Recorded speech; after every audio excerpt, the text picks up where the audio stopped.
Le 30 décembre 2022, le journal du dimanche a dévoilé le classement des personnalités préférées des Français. Pour la 12e fois, Jean-Jacques Goldman est à la première place du top 50 devant Thomas Pesquet et Omar Sy. Un positionnement difficile à comprendre pour l'animateur de TPMP People, Mathieu Delormeau.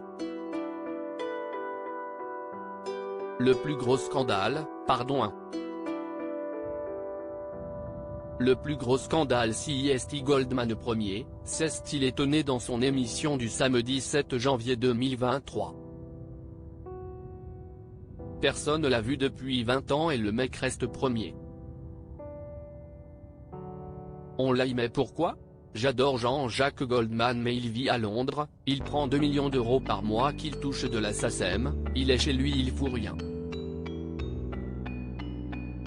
Encore s'il les donnait à une association et tout, mais il est chez lui, il fout rien et il est premier. L'abbé Pierre était premier, mais il consacrait sa vie aux autres.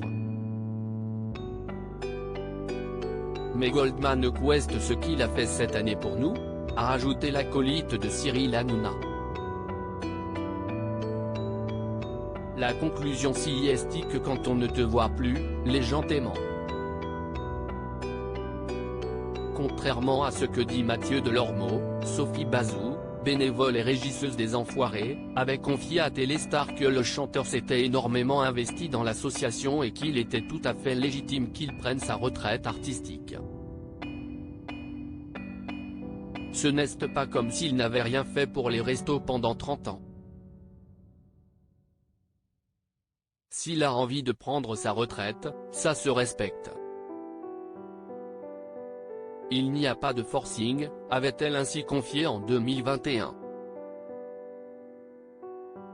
Installé à Londres avec sa femme et leurs 3 filles, l'artiste n'a pas donné de concert solo depuis 2004, et sa dernière participation aux Enfoirés remonte à 2016.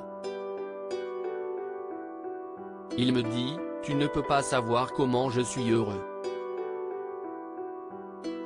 Je vois mes enfants, si est hyper important, je suis tout le temps avec eux, racontait en 2021 Jean-Pierre Janiot, son ingénieur du son, dans Un jour un destin. Goldman Premier, un autre animateur s'étonne lors de la sortie du nouveau classement du journal du dimanche, un autre célèbre animateur s'était étonné de la première place, encore, de Jean-Jacques Goldman.